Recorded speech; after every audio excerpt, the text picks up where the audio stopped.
don't think about this as like, how many agents am I going to try to talk to about real?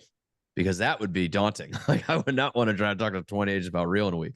Just how many agents are you going to talk to? Like, how many agents are you going to make a little bit investment in the relationship with? That's really what it is like, how much have you invested in this relationship? And that's what brings people over. And so a simple DM on like, dude, cute dog, or whatever. You know what I mean? Just DMing them on what they were talking about and doing hatches stuff of like complimenting them on something, or, you know, or just investing in the relationship, knowing that the real conversation is the long-term outcome or short-term outcome. We'll see how it goes.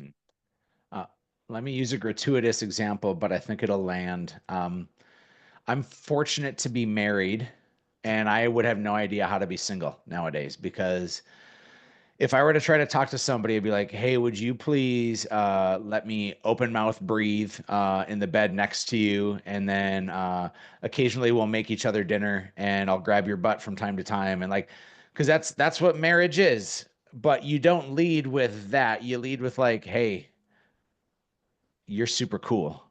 Nice face." I see. I don't know how to date. I don't know what this looks like, but I think it's so interesting that I mean, Ed Stulak is trying to take dating notes right now. I just want to be super clear that he's diving in.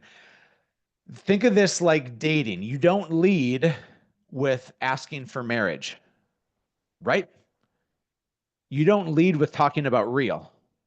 You lead with just making a connection on a human uh, kind of level, right? Like, what are you similarly interested in? How are you making them feel?